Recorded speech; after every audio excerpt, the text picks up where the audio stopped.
Mesdames et messieurs, bonsoir. Bienvenue au magazine économique, chaque dimanche 3h sur Radio Métropole et sur Télémétropole, le rendez-vous économique le dimanche soir à 7h. Nous sommes toujours à l'heure des grands rendez-vous économiques du début d'année, l'année 2015. Comme vous le rappelez, le 1er janvier, on avait reçu la ministre de l'économie et des finances. Le 2 janvier, au rendez-vous, bien sûr, de l'Est de la Tour, nous avons eu le gouverneur de la Banque centrale, ensuite le représentant du Fonds monétaire international. Aujourd'hui, nous avons l'opportunité d'écouter le secteur des affaires haïtiennes avec l'économiste bien connu Pierre-Marie Boisson. Nous allons prendre la pause, on se retourne dans quelques instants pour le dialogue avec M. Boisson. Mais nouveau billet dit Good Banque Centrale pral mette de yo, li pas remplacer ancien. Tous les deux qui servi pour toute transaction. Même Jean ak billet dit Good wap servi ya, nouveau billet a, gen portrait lieutenant Sanit Belair ak Fok Rouge. On nous garder ensemble. Ou ka lil dans langue français, kou créole. Si vous passez mon tout, wap sentil en bas doué tout. Fais un coup de jet sous côté droit de billet. Zone ça transparent, ça veut dire, les ou gade la donne, ou kawe sous l'autre bord. Nouveau billet ça fait avec un papier supérieur qui relève polymère. Li pi fin, mais li pi résistant, qui donc l'a duré pi longtemps. Banque centrale a travail pour ba nous moyens pi moderne pour mener activité commerce nous.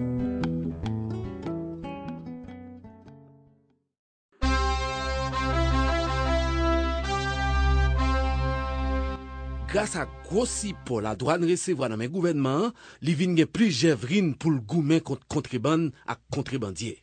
Sorti octobre 2013, rivé juillet 2014, la douane saisit plus passé 4 millions articles en forme. En pile zé, en pile saucisson salami, yo saisi ti poule tout. Quant à poule avarié yo, la douane saisit 285 sacs de 70 kg. Pour marchandises contrebande ak moyens contrebandiers utilisés, la douane saisit 198 camions remplis ak marchandises. Te gen 61 camions qui te saisi pour exercice 2012-2013 là. Mais pour octobre 2013 à juillet 2014, la douane gen saisi plus passé 137 camions. Tout camion sa yo la douane saisi yo entreposé kounya dans poste contrôle ak bureau douane yo. La douane fait 40 arrestations pour trafic marchandises à contrebande. 16 cas pour exercice 2012-2013 là. Pourtant, de octobre 2013 à juillet 2014, la douane a arrêté 24 personnes. La douane saisit tout en pile munitions exam dans main contrebandier qui t'a essayé faire rentrer dans le pays d'Haïti pour venir mettre sécurité peuple en danger. Pour le remplir mission, pour le protéger intérêt peuple. La douane ak tout l'autre partenaire liyo, national tant qu'au international, a travail chaque jour bon Dieu mette, la journée ou la nuit, pour y a réfléchi comment pour y barrer route trafiquant ak contrebandier.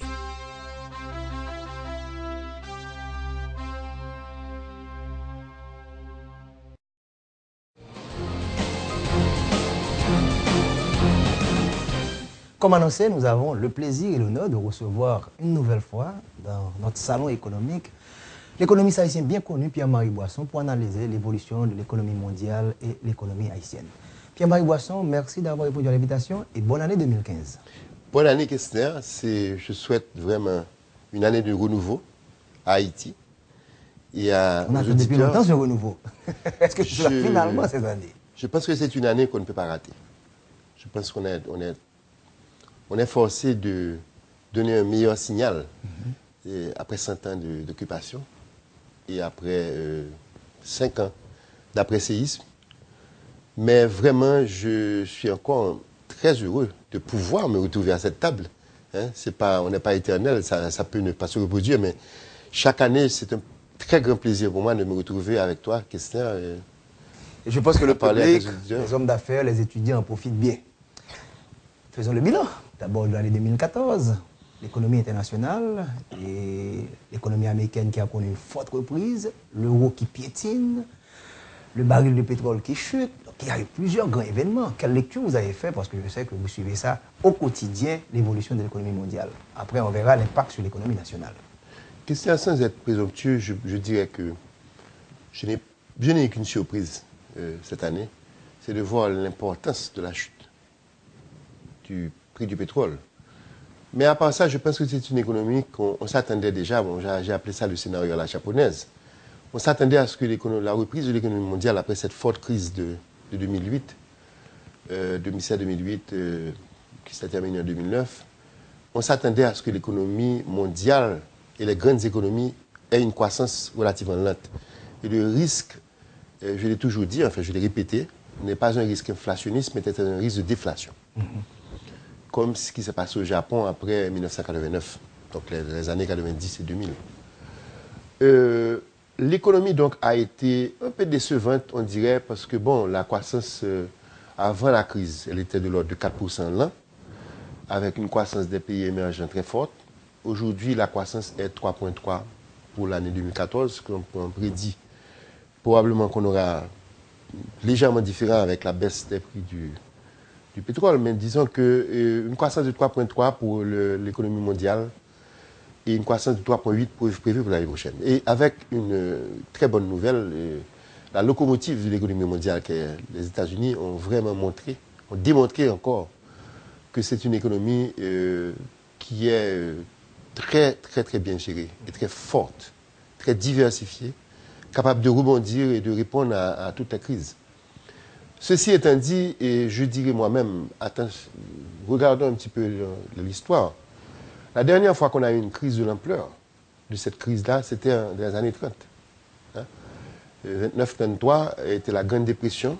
Ça, on l'a appelé la Grande Récession. On dit que c'est la plus forte crise, la plus grosse crise économique depuis la Grande Dépression. Nous sommes 6 ans après cette crise. Nous avons 2008-2014, ça fait 6 ans. On a bientôt 7 ans après la crise. 6 ans après la fin de la Grande Dépression, on a eu la Deuxième Guerre mondiale.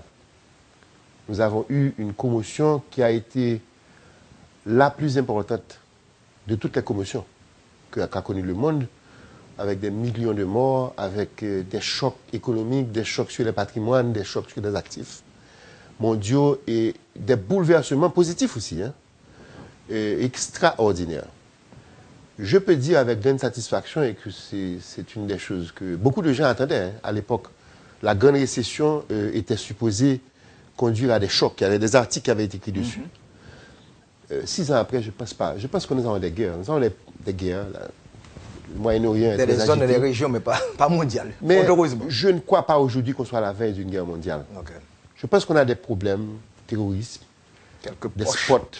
Et je pense qu'aujourd'hui, on peut dire avec grande satisfaction que les banques centrales des pays leaders, les pays phares, qui sont des pays développés, et les gouvernements ont su, malgré toutes les critiques qui ont été faites, par exemple, aux politiques keynésiennes, et on en a parlé en plusieurs émissions, aux politiques d'inondation du marché de liquidité pour pouvoir empêcher qu'on ait une dépression.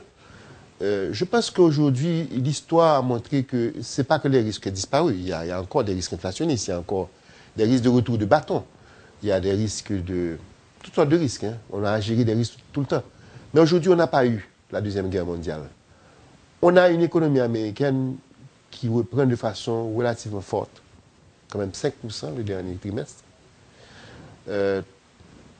Prévu 3% cette année. Bon, c'est quand même, par rapport au rythme de croissance de la population, c'est quand même dans l'histoire du monde une des plus fortes croissances du produit per capita des États-Unis et du monde. Avant Donc, les pays émergents, naturellement, eux, commencent maintenant à souffrir. Et là, on peut en parler plus. Avant d'arriver à la conjoncture, et restons un peu sur l'aspect historique. On se rappelle, après la Seconde Guerre mondiale, et vous avez bien souligné la Grande Dépression, il y a eu Keynes qui a émergé avec sa fameuse politique, les années glorieuses. Maintenant, si on prend les 6 dernières années, avec un Bernanke qui a inondé, comment on pourrait interpréter ça sur le plan historique, le travail réalisé par Bernanke pour éviter cette répétition de la Grande Dépression? Il était un étudiant de la Grande Dépression et il a fait ce travail. Comment vous évaluez le travail de Bernanke en ce sens? Historiquement, comment on va lire Bernanke? Moi, je pense que c'est une grande victoire. Mais ce n'est pas une grande victoire pour Bernanke seulement, c'est une grande victoire pour Keynes. C'est du keynésianisme encore? Moi, je crois qu'il faut dire que moi, à chaque fois que tu me poseras la question, je te dirai je ne suis ni l'un ni l'autre, bien au contraire. Je ne suis pas keynésien, je ne suis pas monétariste, mais je suis pour des gens qui savent ajuster les politiques publiques à la conjoncture et aux besoins des sociétés que nous dirigeons. Il est clair que quand on a des risques de dépression, on devient keynésien. Quand on a besoin de relancer la demande pour pouvoir activer réactiver les échanges qui font la production, qui stimulent la richesse, la création de richesse, à un certain moment, il faut agir sur les leviers qui produisent cette demande-là, les leviers monétaires, les leviers fiscaux, pour pouvoir réactiver l'économie. Et moi, je suis profondément convaincu de ça, et je crois que tu le sais. Mais ça ne veut pas dire que quand maintenant les risques inflationnistes vont se produire, il faut toujours rester à inonder. Il va falloir faire des coups de frein, et les coups de frein ne seront pas faciles. Il y aura des chocs, il y aura des récessions aussi. Tout à fait. Les récessions doivent être des cycles. Tout à fait. Maintenant, Milton Friedman, libéral de son État, disait que le XXe siècle était un siècle keynésien. Il avait reconnu que le travail réalisé par Keynes. Va-t-on dire que le XXIe siècle sera encore un siècle keynésien, en dépit de l'émergence de Schumpeter, avec la création destructive, avec tout ce qui se passe dans l'économie américaine? Comment ces deux personnalités... Il y a une troisième personnalité qui est très importante, qui émerge sur la scène, qui va nous donner la réponse à ça, qui s'appelle M. Thomas Piketty. Thomas Piketty a regardé beaucoup plus loin que le XXe siècle. Il a regardé le XVIIIe, le XIXe. Et il nous annonce que la croissance n'est pas... Les croissances fortes qu'on a connues à partir des Trente Glorieuses et après la Deuxième Guerre mondiale ne sont pas la règle. La règle, c'est les croissances lentes. Et c'est ce qui produit les inégalités. C'est ce qui produit les inégalités. Et ça, c'est vraiment un livre extraordinaire. Et moi, je pense que nous sommes appelés à avoir un siècle à nouveau keynésien. Pourquoi? Parce que nous sommes appelés à faire face pendant encore longtemps aux problèmes créés par la lenteur de la croissance. La lenteur de la croissance, on s'attend probablement pour des années encore, en tout cas. Je ne peux pas prédire pour 50, 60 ans, mais je pense que Thomas Piketty l'a fait. Je pense que le challenge, le défi va être beaucoup plus un défi de porter la croissance à être plus importante pour avoir plus d'opportunités et pour avoir plus de possibilités d'avoir l'émergence de classe moyenne, l'enrichissement de nouveaux acteurs.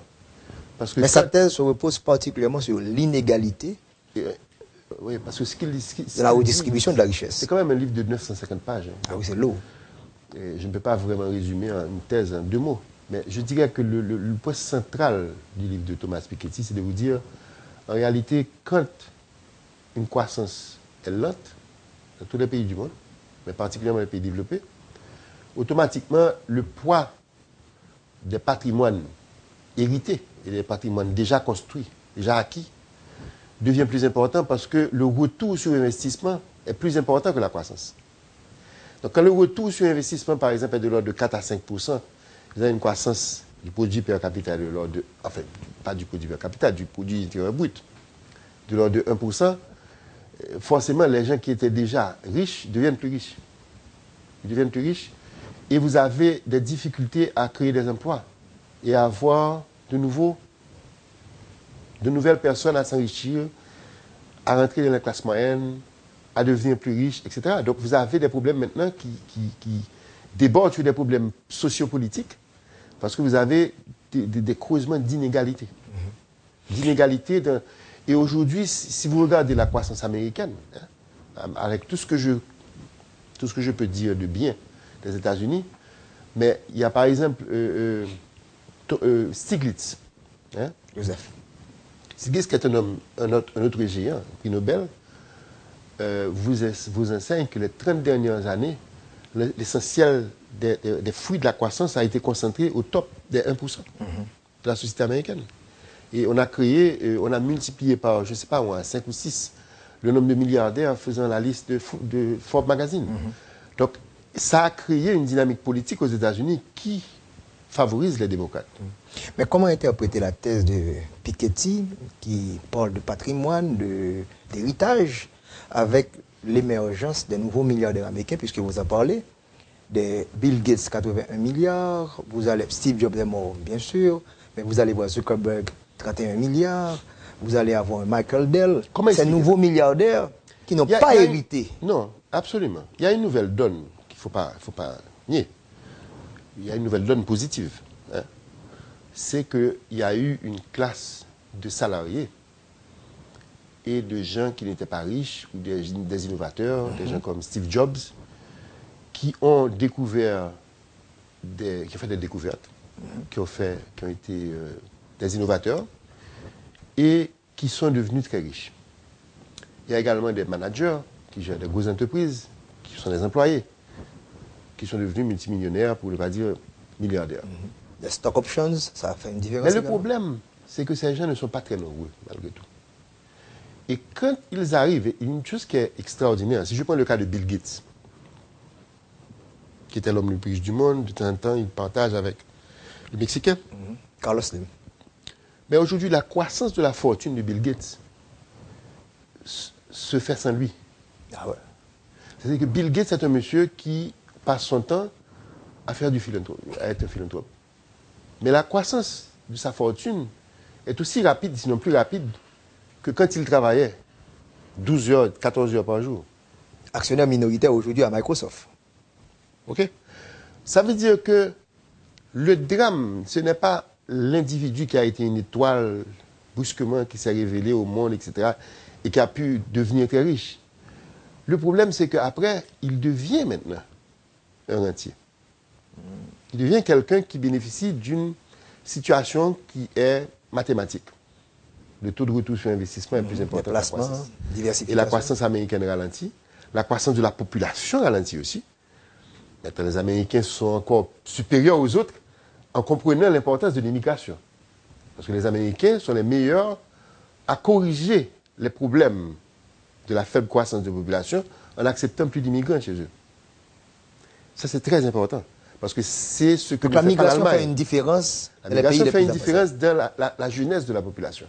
Parce que les populations pauvres qui immigrent font plus d'enfants, ont un taux de natalité plus élevé et ont tendance à être productifs.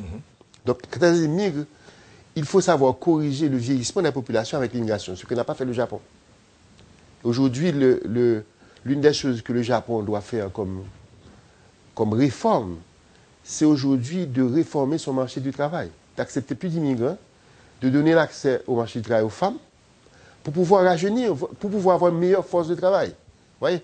Donc, ce que moi je veux dire, c'est que vous avez une situation ponctuelle qui crée un riche, mais il ne faut pas confondre avec la lame de fond.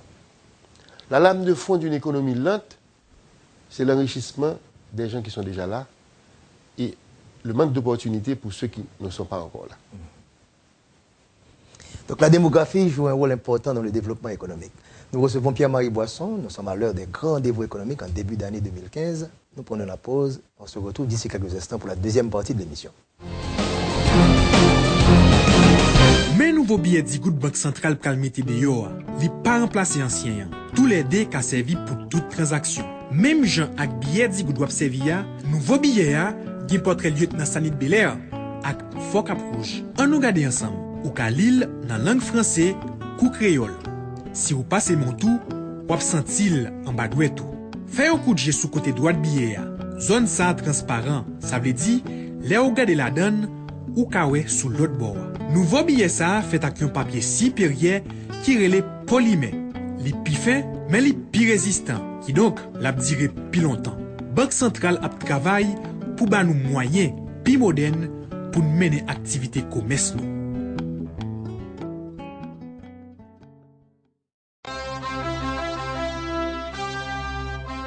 La douane voye fait tout le monde connaît que c'est dans bureau douane que moun ak marchandise gen doit passer ni sous frontière ni l'autre côté. Côté ça yo bien identifié. Genyen douanier ak agent sécurité la douane qui là pour bay service. Tout moun ka essayer passer marchandise en bachal dans l'autre côté sous frontière, c'est contrebande y a fait. La douane vle di tout moun l'a saisi marchandise ak tout camion ka passer sous côté. Et moun qui concerné la fait arrêter yo pour y aller devant juge qui là pour ça. La douane a profité rappeler tout le monde. Bon la douane, c'est dans banque pour y aller payer ça. Ou bien, dans espace la douane mettez spécialement pour ça. Et là ou fin payer bon droit, exiger récit qui dit ou payer. Parce que année ça, tout pouvoir l'État a continué correr la douane pour faire coucou rouge derrière contrebande à corruption. Pi koumaon zanana kou pengwe veille zonou. La douane a appliqué la loi contre tout le monde.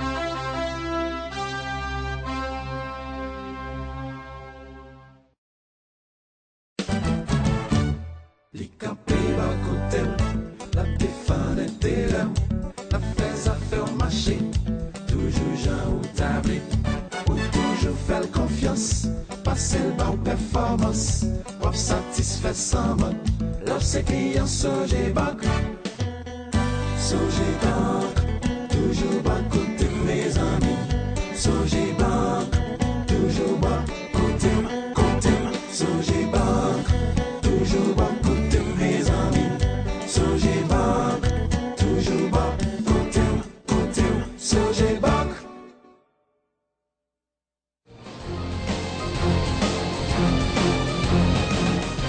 Voilà, vous suivez le magazine économique sur Radio Métropole, chaque dimanche à 3h, le rendez-vous économique le dimanche soir à 7h sur Télémétropole.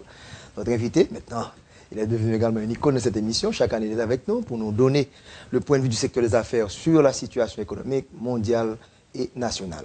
Pierre-Marie Boisson, on disait en première partie que le pétrole a fait une grosse différence. On en a parlé déjà en plusieurs fois dans l'émission. Mais le monde financier se rattache maintenant à ces produits, les commodities. Est-ce qu'il y a un danger? Parce qu'on a vu tout ce qui ça peut se faire de manière positive. Les Américains ont pu, en pouvoir d'achat, les consommateurs américains ont gagné près de 40 milliards de dollars américains. Ça augmente le pouvoir d'achat, ça va donner un booster à l'économie. On pense que ça pourrait même favoriser 1% de croissance. Mais comme financier, le forward market, les spéculations, qu'est-ce que ça va apporter comme problème? Vous savez, la caractéristique des commodities, je ne vais pas aller être trop technique dessus. Mais je vais dire tout simplement pour toi, économiste, que c'est à cause de la faible élasticité de la demande. Par exemple, on peut dire que quand tu viens chaque jour à ton travail, question, tu ne vas pas changer. Ce n'est pas parce que le prix à la pompe change que tu vas dire « Ah, aujourd'hui, je n'ai pas Radio Métropole ». Tu as la même demande, quel que soit le jour. Donc la consommation de pétrole à travers le monde tend à refléter des patterns, des modèles de vie qui sont assez rigides. Et donc, la plus grande partie de cette consommation-là est inélastique par rapport au prix. Donc, ce qui fait que quand il y a des chocs d'offres, il y a une volatilité des prix extraordinaire. Parce que la demande n'est pas responsive. Hein? Et c'est vrai pour beaucoup de choses. C'est vrai pour le blé, c'est vrai pour beaucoup de choses. Donc, les mouvements de prix dans les commodities tendent à être violents. Ceci a une conséquence pour la gestion des entreprises, parce que tu sais, quand moi j'étais à Investment Officer, par exemple à la Société financière internationale, la variable la plus importante quand tu calcules est-ce que tu vas faire un investissement ou pas, est-ce que tu vas faire un prêt à quelqu'un, c'est le prix de sa marchandise. Parce que le prix peut faire varier le bottom line du simple à rien du tout, ou bien du simple au double, ou bien... Il y a une grande volatilité du résultat d'une entreprise au prix et le résultat d'une économie. Prenons l'Amérique latine. Une grande partie des économies latino-américaines sont, malgré tout leur succès macroéconomique et autres, mais sont quand même liées à des denrées bien précises. Hein, le cuivre. Pour le Chili. Pour le Chili. L'Argentine, on sait bien. L'Argentine. Les produits alimentaires. Voilà, le Brésil. Les produits alimentaires, le Brésil. Et qu'est-ce qui se passe? Quand vous avez eu l'entrée de la Chine, qui a quand même 1,4 milliard d'habitants, 1,5 milliard, bon, c'est le cas de la population. Enfin, c'est pas le cas, mais disons c'est 20% de la population mondiale. Quand la Chine s'est mise à se développer et à faire passer des gens de la zone rurale à la zone urbaine, ça a fait exploser la demande pour certains produits. Les métaux notamment. Parce que quand on vit en ville, on a plus de voitures, on a plus d'usines, on a plus d'industries. La demande des métaux a explosé, la demande du blé a augmenté, parce que les gens se sont mis à consommer, au lieu de consommer des céréales brutes, se sont mis à consommer de la viande. La même quantité de calories produites par une vache demande 7 fois plus de céréales que quand tu consommes les céréales elles-mêmes. Donc la demande du blé a explosé, la demande donc, des céréales en général, et il y a eu une explosion des prix de ce que produit l'Amérique latine et l'Afrique. Donc toutes ces économies-là qui se sont mises à croître de façon assez spectaculaire au cours des dernières années, avec la croissance de la Chine, maintenant que la Chine ralentit, et la Chine devait ralentir. D'ailleurs, quand tu crois, à un certain moment, le taux de croissance va se tasser, pour des raisons que nous connaissons bien en économie. Donc aujourd'hui, le Brésil est pratiquement à l'arrêt. Le Brésil ne croit pas. L'Argentine est en récession. Le Venezuela, bon, c'est la catastrophe. On ne peut pas qualifier, c'est la catastrophe. Mais même le Mexique souffre, même si que le Mexique est tout près des États-Unis, donc beaucoup plus diversifié. Mais est-ce que ces ralentissements, ces contractions ne vont pas avoir des conséquences sur les finances maintenant, sur le système bancaire en particulier? C'est certain. Cette connexion, je veux Il y faire a avec des vous. connexions. La finance suit l'économie réelle, même si en réalité elle est une variable autonome en elle-même.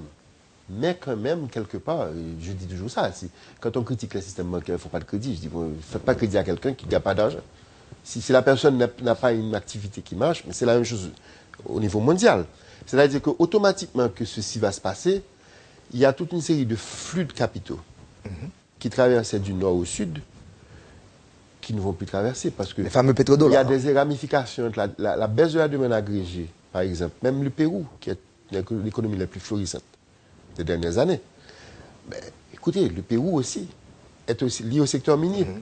Donc le Pérou ralentit, le Chili ralentit, l'Argentine est en récession, le Mexique ralentit, le Brésil ralentit. Vous avez fait le tour de la question en termes de grosses économies. Donc forcément, qu'est-ce qui va se passer? Et les investisseurs, ils vont cesser. Donc vous allez avoir maintenant des problèmes.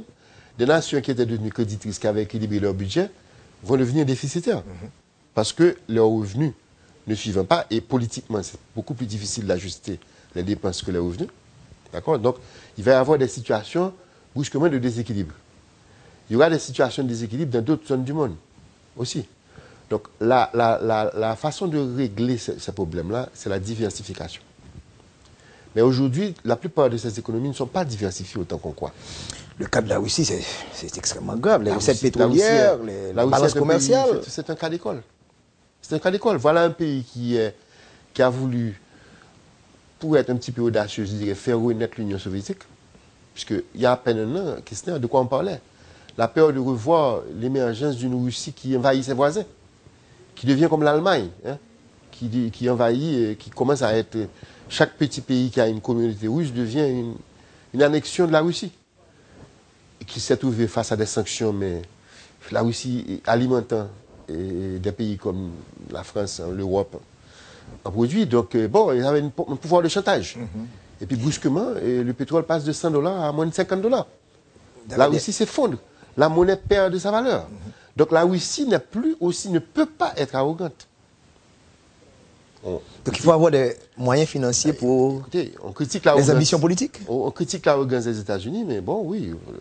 Les États-Unis, c'est une économie qui est autrement plus solide et diversifiée que ces économies avec qui elle est censée faire la concurrence politique. La diversification est un mot-clé. On ne peut pas dépendre, comme le Nigeria, comme le Venezuela, la Russie, l'Iran, simplement du pétrole.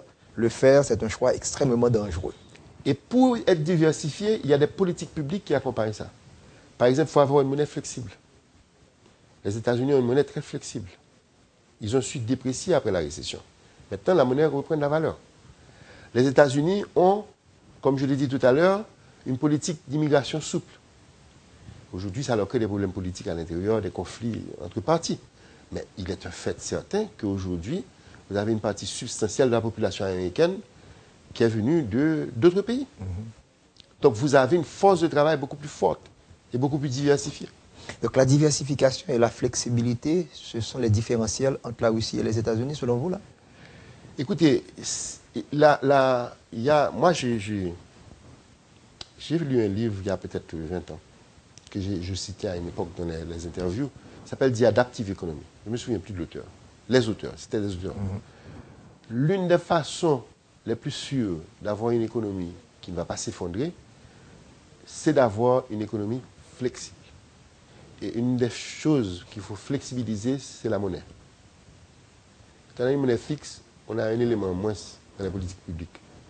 La deuxième chose, c'est qu'il faut avoir une économie ouverte pour pouvoir diversifier ses sources de consommation, ses sources d'importation. Donc, il faut absolument être capable, et c'est vrai pour un investisseur comme c'est vrai pour un pays. Il ne faut pas mettre tous ses œufs dans un même panier. Là, vous faites encore un coup d'œil à l'équilibre général du fameux John Maynard Keynes. Absolument. Et Haïti n'est certainement pas au même niveau que la Russie, mais nous avons un point commun, un manque de diversification. Absolument. Il faut concentration de l'économie. Faisons la transition. Regardons ce qui s'est passé en 2014 dans l'économie haïtienne. Et On verra bien sûr Petro-Caribé, on verra bien sûr l'impact du pétrole sur Haïti. Donc comment vous avez pu analyser l'économie haïtienne en 2014? Sans surprise. Je te dirais, Christian, et je suis sûr que ça doit être quelque part enregistré, que j'avais prédit le taux de croissance de l'économie haïtienne à 3%. J'étais peut-être le seul à le dire. Mais les prévisions officielles, c'était 4,5%. 4,5, les prévisions... Une modification à 3,6 en milieu d'année. Et voilà, nous sommes à 2,8. C'est pas mal comme prévision. Écoutez, pour quelle raison? Et même quand on regarde les 2,8, d'où viennent les 2,8? Les 2,8 viennent de deux secteurs. Les travaux publics et le commerce. Ouais. On regarde la croissance de l'économie, c'est l'exacerbation. C'est les tendances qui sont là depuis des années, avant le séisme, qui sont en train de se concentrer. C'est-à-dire qu'aujourd'hui, 75% de la variation du PIB réel de l'année 2013 à l'année 2014, donc pendant l'année 2014, a été dû, 75% a été dû à deux secteurs du PIB. Les travaux publics, pour à peu près 28%, et la différence, le commerce. Aujourd'hui, quand on compare les flux, parce que l'économie haïtienne, c'est deux économies. Il y a une économie fermée, rurale, qui est en train de dépérir. Économie, agriculture, subsistance, ça ne va jamais...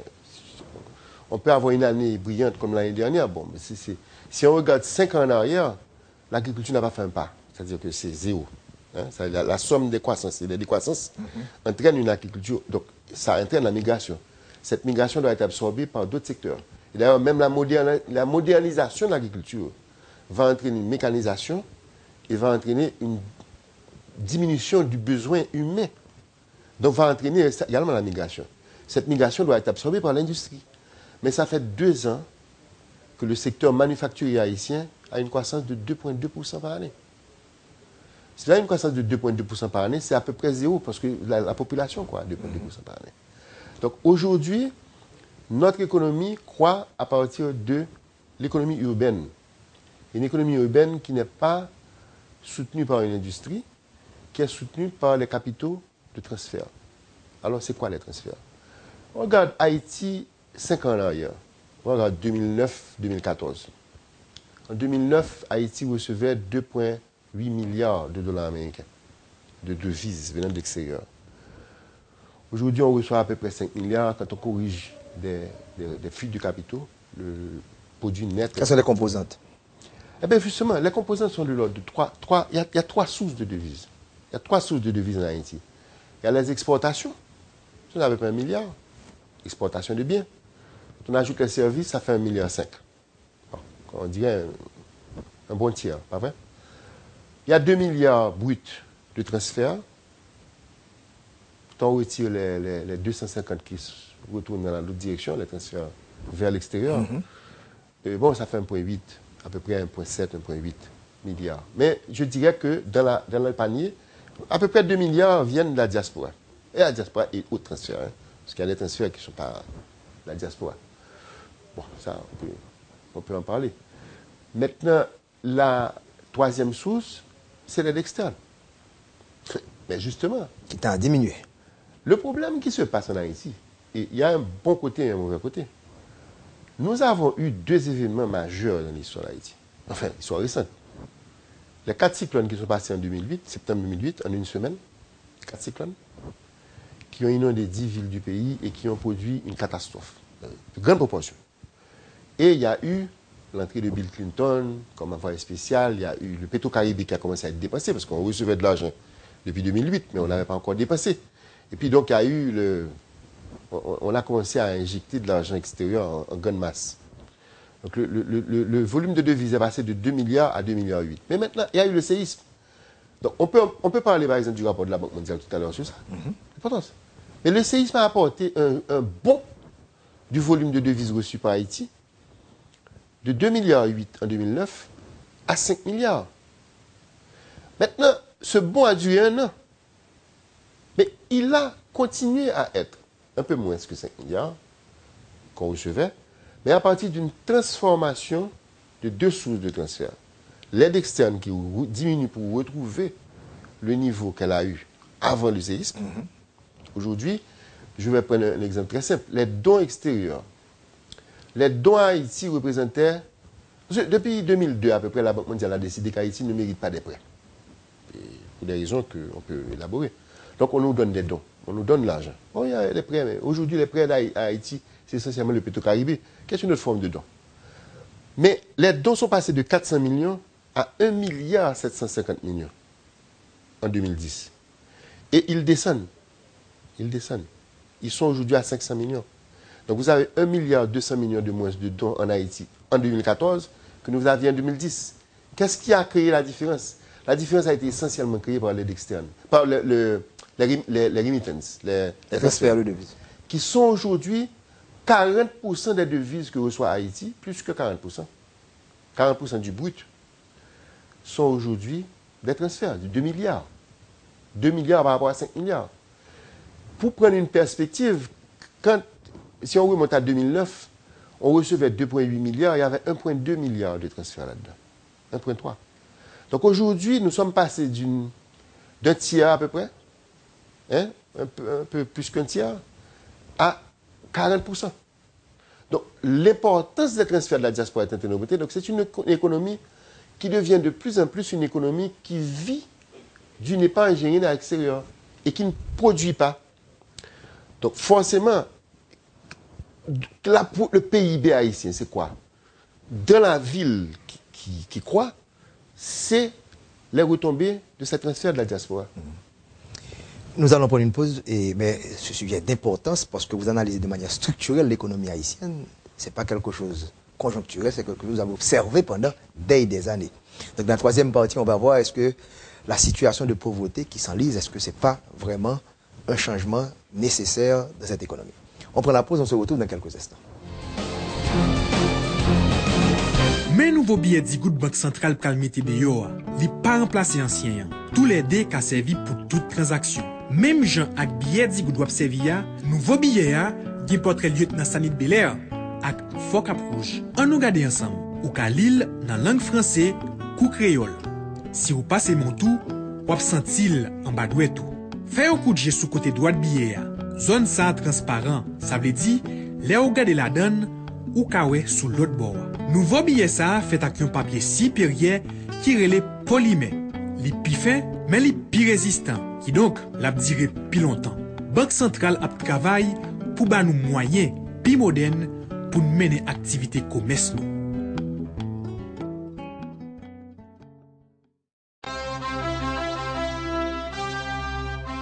La douane voye fait tout le monde connaît que c'est dans bureau douane que moun ak marchandise gen doit passer ni sous frontière ni l'autre côté.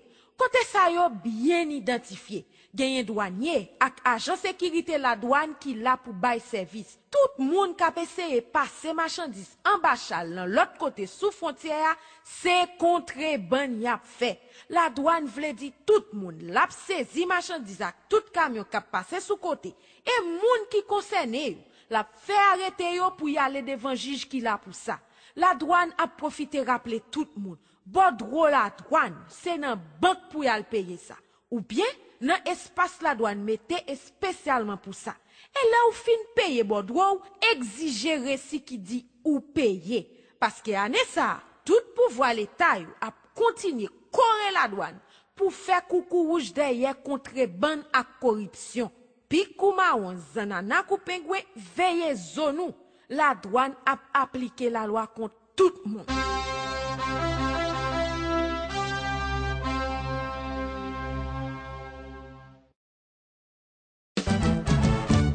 Les campés à côté, la défense était là, la fais affaire marché, toujours Jean ou tablé, ou toujours faire confiance, passer le bas ou performance, ou satisfait sans man, leur c'est client Sogé Bank, Sogé Bank, toujours bas côté mes amis, Sogé Bank, toujours bas côté, Sogé Bank, toujours bas côté mes amis, Sogé Bank, toujours bas côté, Sogé Bank.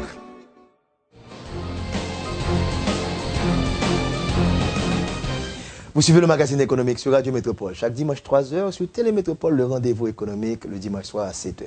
Nous sommes encore à l'heure des grands rendez-vous. On se rappelle, le 1er janvier, on avait reçu la ministre de l'économie et des finances. Le 2 janvier, à l'émission L'Estrie de la Tour, c'était le gouverneur de la Banque centrale, ensuite le représentant du Fonds monétaire international et aujourd'hui, un point de vue du secteur privé haïtien avec Pierre-Marie Boisson. Ça fait quand même 3e ou 4e émission. Beaucoup plus que ça. Beaucoup plus, non, à savoir, dans les grands rendez-vous. Dans les grands rendez-vous, je n'ai pas compté. Vous avez suivi quand même les traces de l'Estrie de la Tour. C'est dommage que j'ai à suivre cette trace parce que j'aurais aimé qu'il soit là. Tout à fait. Maintenant, revenons à l'économie haïtienne parce que trop souvent on se concentre sur la conjoncture. Mais vous avez, semble-t-il, observé une structuration de l'économie haïtienne basée sur l'extérieur. Est-ce que c'est soutenable? Est-ce qu'on pourrait continuer à vivre ainsi avec ce que vous notez, comment on génère des fonds, comment le PIB est réalisé, ces deux économies, une économie fermée, l'économie rurale, et cette économie ouverte, et qui n'arrive pas à soutenir l'économie rurale. Comment on va changer ce modèle? Nous sommes en année électorale. Est-ce que les politiciens ne devraient pas prendre conscience de ces informations que vous donnez là? Un parti politique, en Oui et non. particulier. Oui et non. Écoutez, c'est évident qu'un économiste aurait envie qu'il puisse avoir une influence et que ça puisse être écouté, que ce qu'il dit puisse être écouté, puisque bon, je regarde des chiffres. Quand on va parler du rapport de la Banque mondiale, je te dirai en avance qu'une des choses qui distingue un rapport de la Banque mondiale d'un rapport d'une analyse que je fais, c'est que moi, la Banque mondiale appelle un consultant et puis ils prennent des chiffres, ils se s'assient à Washington, ils font des visites courtes en Haïti, puis ils écrivent un rapport à partir de ce que la Banque mondiale a écrit. Moi, je vis Au quotidien. ils m'envoient de l'argent, ils envoient de l'argent à Haïti. Moi, je suis sur le terrain. Chaque année, je dois faire un rapport économique. Chaque année, je dois faire une interview avec Christian Farel. Chaque année, je vis où va l'argent de la Banque mondiale. Donc, je sais comment ça se passe. Là, j'ai fait, comme tu sais, Christian, à 3 reprises maintenant, une présentation sur 40 ans de mutation de l'économie haïtienne. Récemment, pour l'université. Ensuite, qui a été répétée pour les chambres de commerce, 2 chambres de commerce. L'économie haïtienne, pour des raisons historiques, pour des raisons aussi liées à l'économie mondiale, a une lame de fond. Une lame de fond qui est un succès, qui s'appelle la migration. Aujourd'hui, si on devait calculer les Haïtiens qui ont été générés, qui sont nés dans les 40 dernières années, où ça qu'ils ont contribué, où ça qu'ils ont produit, je dirais que les Haïtiens qui vivent aux États-Unis doivent produire à peu près 30 milliards de dollars. C'est le quart de la population. Enfin, 5e. C'est 2 millions par rapport à 10 millions qui vivent en Haïti. Les 10 millions qui vivent en Haïti produisent 8 milliards. Donc, 10 millions produisent 8 milliards. 2 millions produisent 30 milliards. Donc, il y a une estimation de la production des Haïtiens dans la... C'est une estimation personnelle. Ok, 30 milliards À versus partir 8 milliards. d'indicateurs grossiers. Yep. D'accord? Mais je suis dans les transferts, comme tu sais. Mais on parle quand même d'une économie de 12 000 milliards. Ouais. Je parle de Non, l'économie américaine. C'est une petite goutte. Ouais. Mais ce que je veux te dire, c'est que, prends le cas d'une famille haïtienne, grosso modo, je dirais qu'il gagne un peu moins de 200 dollars par famille, en moyenne. D'après les statistiques. Cette famille-là, elle a 180 dollars de revenus. Et il y a qui ont beaucoup moins. Dans la zone rurale, c'est beaucoup moins. Elle laisse partir un de ses membres. Ce membre arrive aux États-Unis dans 2 ans, 3 ans après. Il est en train de gagner 1500 dollars, 1250 dollars par mois.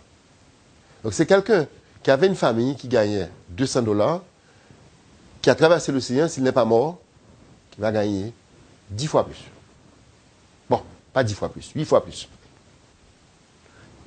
Donc aujourd'hui, le succès des familles est de faire émigrer l'un de leurs membres et automatiquement, et Paul Collier a écrit un livre magnifique dessus, récemment, qui est sur la migration, automatiquement que la diaspora grossit, il devient de plus en plus difficile d'empêcher aux membres de la famille qui sont restés, qui sont encore vivants, qui sont restés dans le pays d'origine, de ne pas émigrer eux-mêmes. Parce que la famille, les réseaux sociaux vont attirer ces gens-là. Donc ça devient un magnet. Et ces gens, chaque fois qu'ils vont aux États-Unis, la plupart d'entre eux quel que soit l'emploi qu'ils ont, ils vont travailler. Et il y en a qui deviennent politiciens, il y en a qui deviennent millionnaires.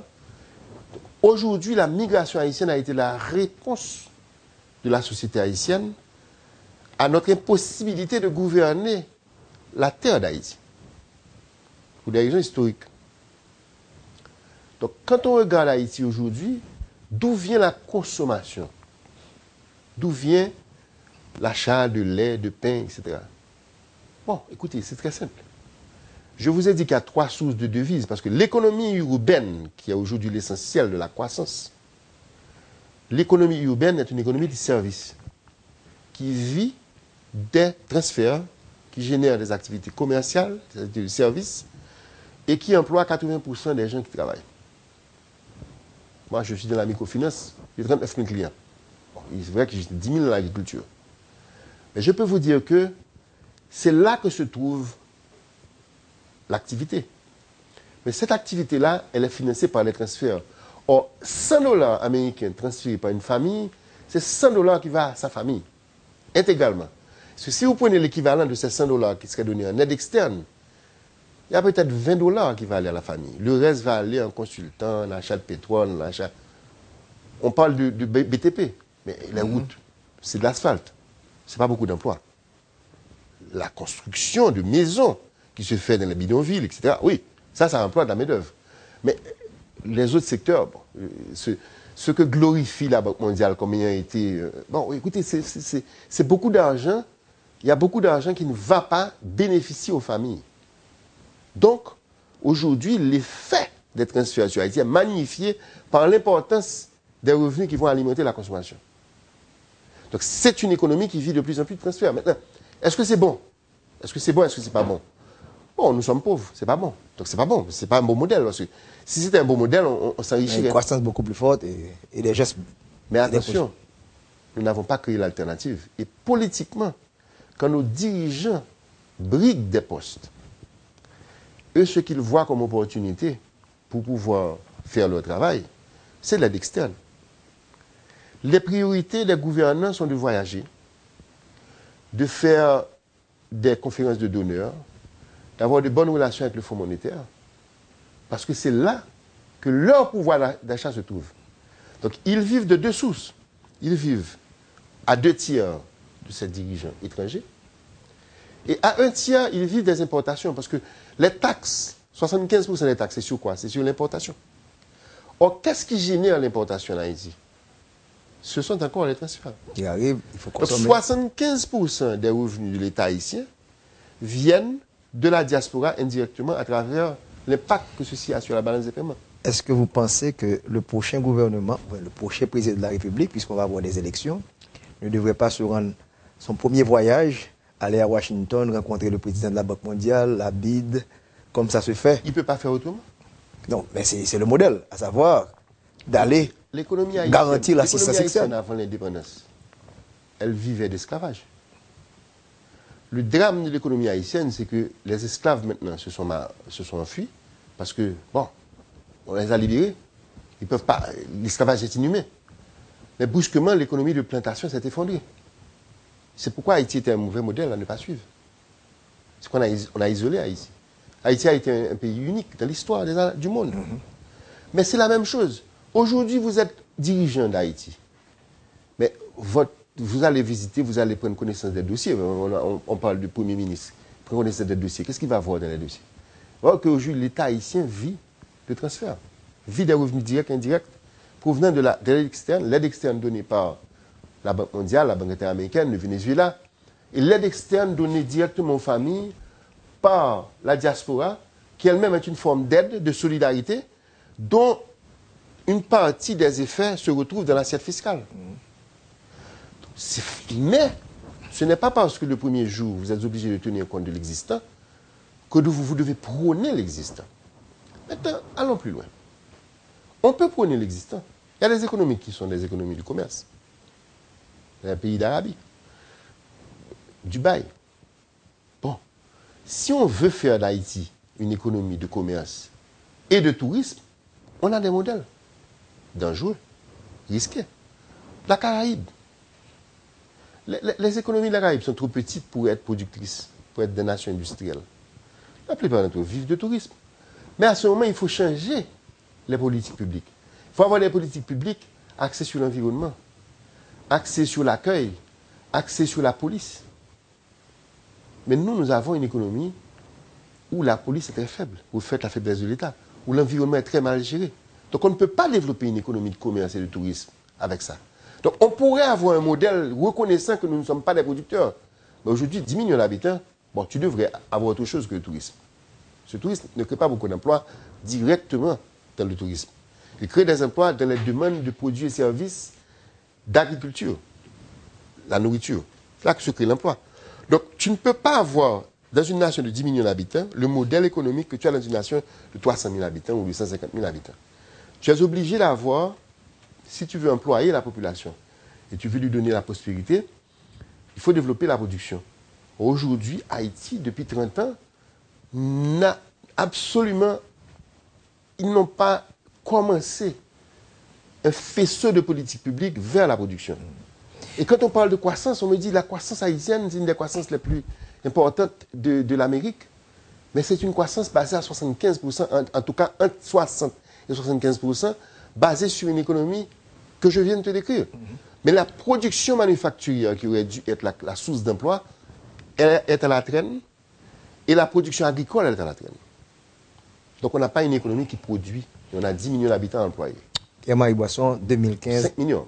année électorale, les partis politiques vont se battre. Voilà un diagnostic, voilà un bilan qu'on vient de faire structurellement de l'économie haïtienne. Qu'est-ce qu'un candidat devrait promettre à cette population dans l'ordre des choses possibles, hein? Ce n'est pas des promesses, voilà, sûr, à savoir dire on va donner ici. Dans cette réalité, quels sont les choix, particulièrement sur le plan économique? Tu me demandes de faire un résumé de ce que je ne suis pas. Peut-être de chercher un contrat pour vous, je ne suis pas un homme pour politique. les prochains candidats. Je ne suis pas un homme politique et je peux dire que c'est un métier que je respecte parce que c'est très compliqué. C'est très compliqué. Parce que promettre, quand tu gères Haïti, c'est très souvent se tromper ou tromper les gens à qui on promet. Parce que pour avoir une économie qui se développe, il va falloir tolérer certaines choses qui sont intolérables. Il va falloir tolérer l'inégalité. On ne va pas combattre l'inégalité si on ne crée pas d'emplois. Pour créer des emplois dans un pays risqué comme Haïti, dans un pays où personne ne se presse aux portes, il va falloir développer le tapis rouge pour les investisseurs domestiques et étrangers. Je dis bien domestiques et étrangers. L'investissement étranger Domestique ne vient avant? pas. L'investissement étranger ne vient pas quand dans les couloirs, il parle aux investisseurs haïtiens qui ne sont pas optimistes. Je peux dire que j'ai été quand même fait partie d'un investissement étranger très important qui est E-Power, où nous avons eu besoin de partenaires étrangers, mais il a fallu avoir des Haïtiens un peu fous pour permettre à ces étrangers d'investir. C'est quand même 60 millions de dollars américains. Mais c'est... Et quand on regarde l'histoire d'E-Power, même l'État, pour qui c'est un succès, ne nous a pas beaucoup aidé à certains moments. Parce que, enfin, je ne vais pas revenir sur l'histoire, mais écoutez, il va falloir tolérer des investissements importants dans l'industrie, dans l'infrastructure, si on veut développer un modèle industriel. Par exemple, on ne peut pas développer une production agro-industrielle ou industrielle si on n'adresse pas le problème de l'énergie en Haïti. Ce problème n'a pas été adressé. Et c'est peut-être la demande la plus forte de la population aujourd'hui à travers le pays. Bon, et écoutez, qui provoque mais maintenant... la demande de la population est une demande pour avoir le bénéfice de l'électricité. Mais le premier bénéfice que la population doit avoir, c'est des revenus. Or, pour avoir des revenus, il faut créer des opportunités, il faut créer des emplois. Et pour créer des emplois, il va falloir faire des zones économiques spéciales, comme l'ont fait d'autres pays avant nous. Il va falloir créer des pôles d'attraction d'investissement dans le pays, où Haïti deviendrait brusquement un autre pays du sud-est asiatique. Et ça demande des politiques publiques audacieuses en énergie, une politique monétaire beaucoup plus réaliste que celle que nous avons suivie sous les dictats du Fonds monétaire depuis 30 ans.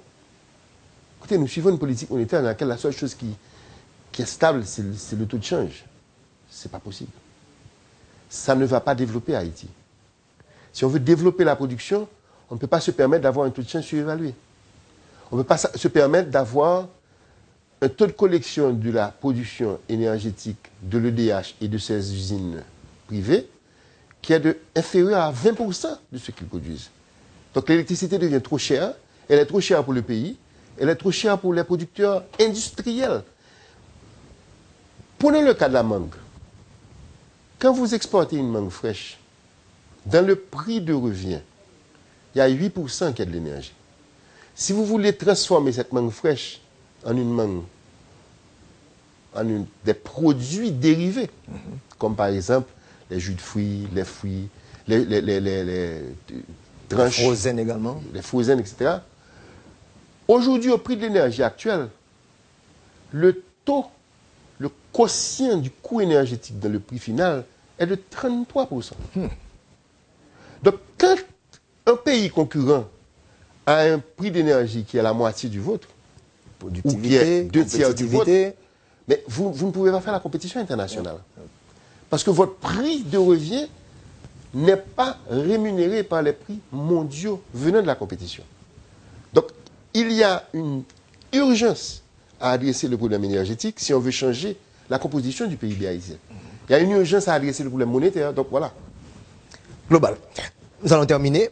Et vous avez dressé quand même un tableau assez sombre, alors que vous disiez que 2015 devait être un tournant. Sur le plan politique, il faut résoudre ces problèmes. Une petite économie. Physiquement, comme vous l'avez dit, le territoire est petit. Une population peut-être trop grande. Comment résoudre ce problème crucial? En quelques mots, pour voir les grands défis de 2016, le prochain gouvernement, le prochain président.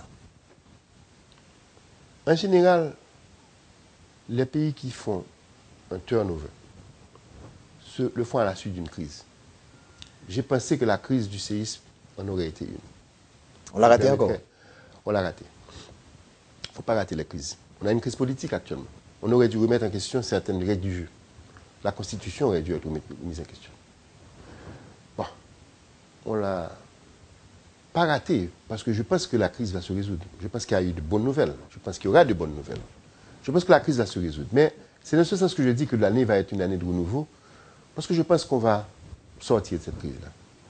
Mais pour moi, ce que j'attends que le système démocratique, qui quand même nous donne un président chaque 5 ans, ça c'est une bonne nouvelle. Les présidents maintenant commencent à faire leur mandat. Si les présidents terminent leur mandat et qu'il y a moins d'élections, et qu'il y a moins de domination de l'économie par le politique, il va falloir commencer à penser aux bonnes politiques publiques. Et si on pense aux bonnes politiques publiques, le problème d'Haïti n'est pas si compliqué que ça. Parce que nous sommes à 800 000 marins, à 1200 km, de l'économie la plus performante au monde, qui représente le quart de l'économie mondiale, qui est celle aujourd'hui qui croît le mieux au monde. Donc, nous avons un marché très important pour nos fruits, pour nos vêtements, pour notre tourisme. Il faut revoir le paquet de politiques publiques pour stimuler la production. Et la production de biens et de services, notamment les services touristiques, Haïti a des atouts. Nous pouvons tourner le coin, mais il faut cesser de regarder Haïti comme une terre de mendicité et de continuer à vivre de dons. L'assistanat doit être banni. Il faut qu'on se rende compte que Petro-Caribé, ça va disparaître. Ça va être réduit d'abord. Il faut qu'on commence à parler aux investisseurs. Il faut qu'aujourd'hui Haïti devienne une terre d'opportunités réelles. Ce n'est pas seulement d'être ouvert aux affaires, mais d'être attrayant pour les affaires. Parce que moi, le souhait que je fais à l'économie haïtienne et à la société haïtienne, pour l'année 2015, c'est celle qui vient d'après.